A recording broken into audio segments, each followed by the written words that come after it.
চলতি বছরের ফেব্রুয়ারিতে চট্টগ্রাম কাস্টমস হাউজের নিলাম থেকে ৮৫ লাখ টাকায় প্রায় ২৭ মেট্রিক টন ফেব্রিক্স কেনেন শাহমানত ট্রেডিংয়ের মালিক সেলিম রেজা। নিলামের আগে ইয়ার্ডে রাখা কন্টেইনারে পণ্য পরিদর্শন করেন তিনি।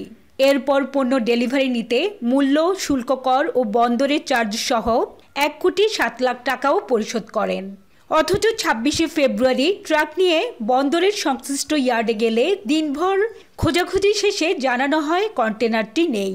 ৬ মাস চলে গেলেও সেই কন্টেনারের হদিস মেলেনি। সবশেষ কাস্টমসের নিলাম শাখার চিঠির জবাবে বন্দরের টার্মিনাল অফিসার জানায়, আপাতত কন্টেনারটি পাওয়া যাচ্ছে না। এরপর টাকা ফেরত পেতে বন্দর ও কাস্টমসের ধর্ণা দিলেও সুনির্দিষ্ট করে কিছু জানায়নি দুটি প্রতিষ্ঠান। এই পর্যন্ত আমরা ৩টা কমিশনার অফ কাস্টমসের বরাবরে, অ্যাডিশনাল কমিশনার বরাবর আমরা চিঠি দিয়েছি।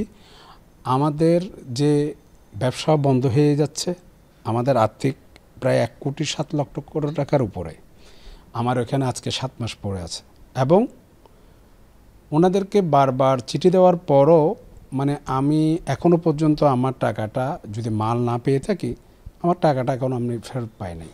সম্প্রতি নিলামে বিক্রি করা ৪২ লাখ টাকার কাপড় সহ আরেকটি কন্টেইনারের খোঁজ মিলছে না। সব মিলিয়ে ২ কন্টেইনার পণ্যের মধ্যে একটি ৬ মাস ও অপরটির খোঁজ মিলছে না প্রায় ১ মাস ধরে।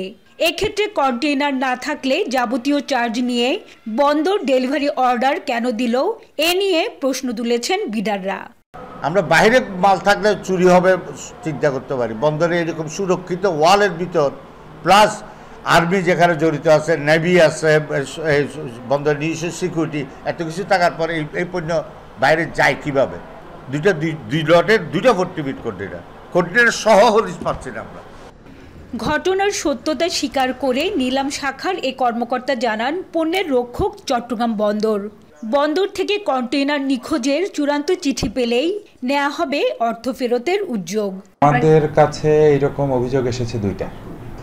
তো যেহেতু মালামালের কাস্টোডিয়ান পোর্ট, তো আমরা প্রথমে পোর্টকে একটা চিঠি দিয়ে তাদের কাছে জানতে চাই যে আসলে মালামাল পাওয়া যাচ্ছে কিনা। পোর্ট আমাদের কনফার্ম করে যে না, পণ্য বুঝিয়ে দেওয়া সম্ভব না, তখন আমরা রিফান্ডের প্রসেসে চলে যাব।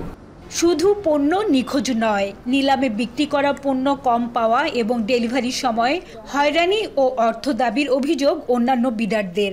একটা ডেলিভারি করতে গেলে কতগুলো সংস্থা আমাকে কামড়াই ধরে প্রত্যেকের সাথে আমাকে দেখা করতে হয়। কিন্তু আমার ডকুমেন্টে স্বাক্ষরের ক্ষমতা আছে 7 জনের। একজনকে না দিলে বলে যে ওনাকে কেমনে দিছো, কেমনে বাইর করে দেখবো। ওনাকে না দিলে বলে যে আগেরটাকে কেমনে দিছো, আমরা ওনাকে ধরবো।